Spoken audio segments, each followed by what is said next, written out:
بہت سے الفاظ اور تصویریں ہیں اور ہر لفظ اور تصویر کا کوئی نہ کوئی مطلب ہوتا ہے۔ وہ نوح کو بتاتا ہے کہ پہلی صدی میں کیسر کے دور میں بہت سے بندر تھے جو ان کتابوں میں لکھی ہوئی چیزوں کو پڑھ اور سمجھ سکتے تھے۔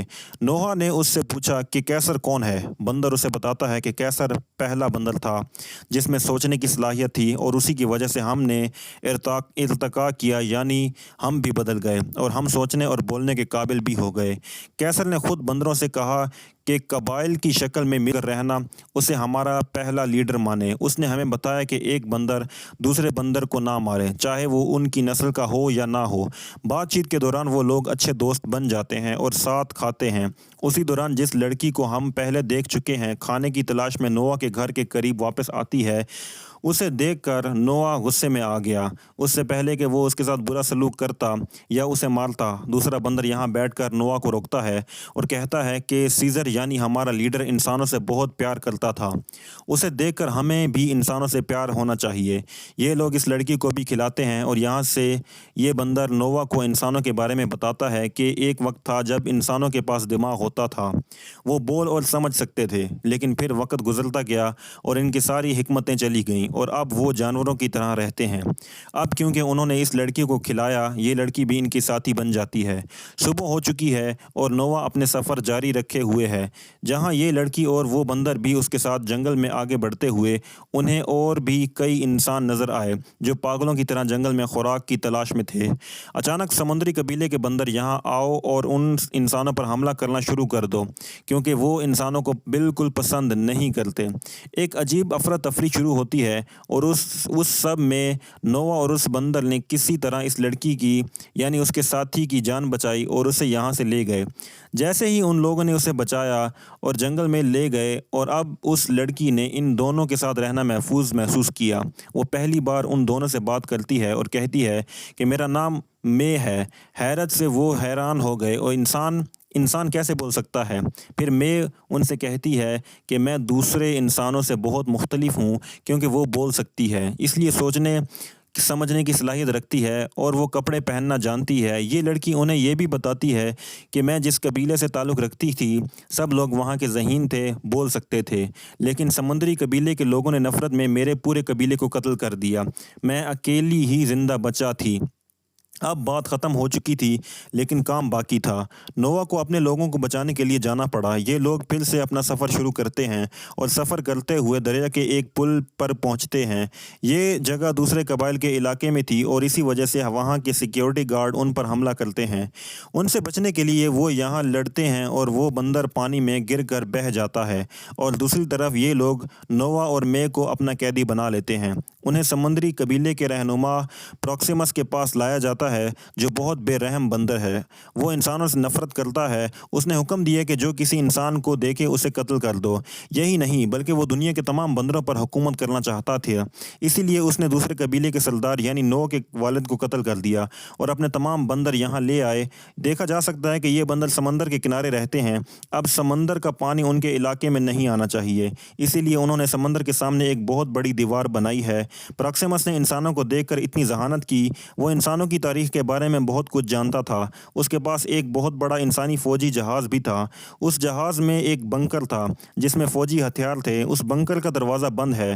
وہ اس بنکر کو کھولنے کے لیے اپنے بہت سے بندروں کو لگاتا ہے، لیکن ہر روز کوشش کرنے کے باوجود یہ دروازہ نہیں کھول سکا، لیکن اسے امید تھی کہ ایک دن وہ اس بنکر کو کھولنے میں کامیاب ہو جائیں گے۔ اسے کھولنے کے بعد سب سے پہلے وہ ان ہتھیاروں سے انسانوں کو مارے گا۔ انسانوں کو مارنے کے ساتھ ساتھ اس نے خواب بھی دیکھا کہ وہ تمام بندروں کو اپنا غلام بنا لے گا، اور یہ تبھی ممکن تھا جب اس کے پاس ان ہتھیاروں کی طاقت تھی۔ سوال یہ تھا کہ پراکسیمس انسانوں سے اتنی نفرت کیوں کرتا ہے؟ کیونکہ وہ جانتا تھا کہ ماضی میں انسان بندر کو کچھ نہیں سمجھتے تھے۔ انہوں نے انہیں یا تو چڑیا گھر میں جیلوں میں رکھا یا انہیں اپنا پالتو جانور یا غلام بنا لیا۔ اسے ڈر تھا کہ اگر انسانوں میں دوبارہ صحیح سوچنے کی صلاحیت پیدا ہو گئی تو وہ بندروں کو دوبارہ اپنا غلام بنانا شروع کر دیں گے، لیکن وہ ایسا دیکھنے سے پہلے تمام انسانوں کو مار ڈالنا چاہتا ہے۔ نوح جسے اسیر بنایا گیا ہے، دیکھا جاتا ہے اپنے قبیلے کے بہت سے لوگوں سے ملتا ہے۔ اس کے لوگ اسے پراکسیمس کے تمام منصوبوں کے بارے میں بتاتے ہیں۔ وہ کسی طرح انسانوں کو مارنا چاہتا ہے اور باقی بندروں کو اپنا غلام بنانا چاہتا ہے۔ نوح کو انسانوں کی بہت فکر تھی، لیکن وہ اپنے قبیلے کے بندروں کو پراکسیمس کی غلامی سے بچانا چاہتا تھا۔ وہ پراکسیمس کے بنکر کے بارے میں جانتا ہے جس میں بہت سارے ہتھیار تھے، اور اب نووا کچھ سوچتے ہوئے مے کے پاس جاتا ہے۔ مے بھی نووا سے بات کرنا چاہتی ہے۔ وہ نووا کو بتاتی ہے کہ اس جیسے تمام انسان بہت کمزور ہو چکے ہیں۔ وہ چاہتی ہے کہ انسان پہلے کی طرح بولنے کے قابل ہوں۔ انسانوں کو بولنا سکھانے کے لیے اسی زبان کی کتاب کی ضرورت ہے جو پراکسیمس کے بنکر میں ہے۔ مے بنکر کھول کر کتاب لینا چاہتی تھی، لیکن یہاں نووا کہتا ہے کہ میں بنکر کو تباہ کرنا چاہتا ہوں تاکہ وہ اپنے قبیلے کو بچا سکے۔ جب بنکر تباہ ہو جائے گا تو پراکسیمس کی ساری طاقت اور اس کا سارا غرور برباد ہو جائے گا۔ یہ بہت آسان ہو جائے گا۔ یہ سب سننے کے بعد مے نووا کی مدد کے لیے تیار ہو جاتی ہے۔ وہ بنکر کو تباہ کرنے کے لیے تیار تھی، لیکن اس کی یہ شرط بھی تھی کہ وہ بنکر کو کھولے گی اور اندر سے اپنی کتاب لے گی۔ نووا نے بھی اس سے اتفاق کیا اور وہ فیصلہ کرتے ہیں کہ وہ آج رات اپنا منصوبہ مکمل کریں گے۔ نووا نے ایک منصوبہ بنایا تھا کہ وہ ایک بم بنا کر اس سے دیوار کو تباہ کر دیں گے، جس سے سمندری پانی کا ان کے علاقے میں داخل ہونا بند ہو جائے گا، جس سے پراکسیمس کے لوگ مے کو اس کی کتاب دیں گے اور پھر بنکر کو تباہ کریں گے۔ لیکن مے کا منصوبہ تھوڑا بدل گیا تھا۔ وہ نووا اور اس کے دوستوں کے ساتھ بنکر جاتی ہے اور اس کی اہم کتاب حاصل کرتا ہے۔ جب وہ اپنی کتاب ڈھونڈ رہی تھی، نووا اور اس کے دوستوں کو ایک نئی کہانی کی کتاب ملتی ہے جس میں وہ دیکھتے ہیں کہ انسانوں نے بندروں کو کیسے قید کیا۔ یہ دیکھ کر انہیں بھی برا لگتا ہے، لیکن وہ اس کو نظر انداز کرتے ہیں۔ وہ پھر مے کا ساتھ دینا شروع کر دیتے ہیں۔ وہ ایک چھوٹے سوراخ سے بنکر کے اندر جاتے ہیں اور باہر نکلنے کے لیے وہ ایک آسان کام کرتے ہیں۔ وہ بڑا گیٹ کھولتے ہیں۔ جیسے ہی وہ بڑا گیٹ کھول کر باہر نکلتے ہیں، پراکسیمس اپنی ٹیم کے ساتھ وہاں موجود تھا۔ وہ انہیں بنکر سے باہر آتے دیکھتا ہے۔ وہ سمجھتا ہے کہ وہ اس کے خلاف منصوبہ بندی کر رہے ہیں اور انہوں نے اس کی ضروری چیزیں بنکر سے چھپا رکھی ہوں گی۔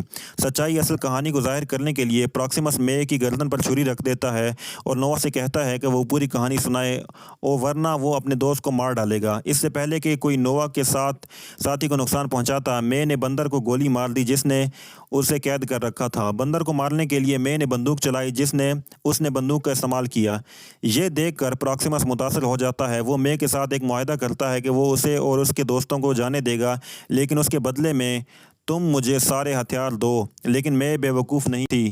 وہ جانتی تھی کہ اگر پراکسیمس کے پاس ہتھیار رہیں تو وہ دوبارہ ان کا پیچھا کرے گا۔ وہ اسے کسی بھی قیمت پر ہتھیار حاصل نہیں کرنے دینا چاہتی۔ پراکسیمس اس کے پیچھے تھا۔ اس سے پہلے کہ وہ لوگوں کو نقصان پہنچاتا، مے نے نووا اور اس کے دوست کے بنائے ہوئے بم کو دیوار کے نیچے رکھ دیا، جس سے انہوں نے سمندری پانی کو قبیلے میں داخل ہونے سے روک دیا تھا۔ جیسے ہی وہ ایسا کرتا ہے، دیوار ٹوٹ جاتی ہے اور سمندری پانی تیزی سے ان کے علاقے میں داخل ہو جاتا ہے اور تمام بندروں کو اپنا بہاؤ میں لے جاتا ہے۔ نووا کے قبیلے کے بندر جنگل میں رہتے ہیں، اس لیے خود کو بچانے کے لیے وہ درختوں پر چڑھ گئے، لیکن پراکسیمس کے تمام دوست ڈوب گئے۔ اب نووا کے تمام قبائلی زندہ تھے، چنانچہ وہ اپنے قبیلے میں واپس آ جاتا ہے۔ انہوں نے سکون کا سانس نہیں لیا تھا کہ پراکسیمس دوبارہ یہاں داخل ہوا۔ وہ یہاں آ کر سب سے کہتا ہے کہ تم سب میرے غلام ہو اور صرف میرے غلام رہو گے۔ یہ سن کر نووا کو غصہ آتا ہے اور وہ اپنا غصہ ظاہر کرنے کے لیے اب وہ اپنے منہ سے آواز نکالتا ہے جس سے وہ اپنے پالتو عقاب کہتے ہیں۔ اس کی آواز سن کر تمام پالتو عقاب یہاں آتے ہیں اور جیسے ہی وہ اشارہ کرتا ہے، وہ پراکسیمس کو اٹھا کر سمندر میں پھینک دیتے ہیں اور آخرکار یہ تمام لوگ پراکسیمس سے چھٹکارا پاتے ہیں۔ پھر ہم دیکھتے ہیں کہ نووا اور اس کے دوست دوبارہ اپنا گھر بناتے ہیں اور پہلے کی طرح پرامن زندگی گزارنے لگتے ہیں۔ فلم کے پوسٹ کریڈٹ سین میں ہی ہمیں مے کو دکھایا گیا ہے جو نووا میں آیا ہے۔ نووا مے سے بہت ناراض ہے کیونکہ مے نے اسے دھوکہ دیا تھا۔ انہوں نے بنکر کو تباہ کرنے کے لیے جو بم بنایا تھا، مے نے اس بم کو دوبارہ دیوار توڑنے کے لیے استعمال کیا تھا۔ اس دھوکے سے نووا نے سبق سیکھ لیا تھا۔ انہوں نے کبھی بھی انسانوں پر بھروسہ نہیں کرنا چاہیے اور اب انہیں خود کو تیار کرنا ہے تاکہ انہیں کوئی شکست نہ دے سکے۔ دوسری طرف انسان اپنی منصوبہ بندی میں مصروف تھے کہ مے نے بنکر سے کتاب اٹھا لی تھی جو زبان کی کتاب نہیں تھی بلکہ ایک سیٹلائٹ کتابچہ تھا جس میں سیٹلائٹ بنانے اور ٹھیک کرنے کا مکمل طریقہ موجود تھا۔ مے اس کتاب کے ساتھ بہت سے لوگوں کو لے آتی ہے۔ یہاں ہم دیکھتے ہیں کہ مے جیسے عقل مند لوگ ابھی تک زندہ ہیں اپنے آپ کو طاقتور بنانے کے لیے، اور وہ اپنے جیسے لوگوں سے رابطہ کرنا چاہتے ہیں، اس لیے وہ سیٹلائٹ ٹھیک کر رہے تھے۔ جب مے کو یہ کتاب ملتی ہے تو وہ سیٹلائٹ کو ٹھیک کرتے ہیں اور دوسرے لوگوں سے رابطہ کرتے ہیں۔ جیسے ہی ہم ان سے رابطہ کرتے ہیں، ہم دیکھتے ہیں کہ دنیا میں اب بھی بہت سے لوگ موجود ہیں جو سوچنے اور بولنے کی صلاحیت رکھتے تھے، جنہوں نے مل کر کام کرنے کا فیصلہ کیا تھا اور خود کو ترقی دینے کا فیصلہ کیا تھا تاکہ ان بندروں کی غلامی سے نجات حاصل کر سکیں۔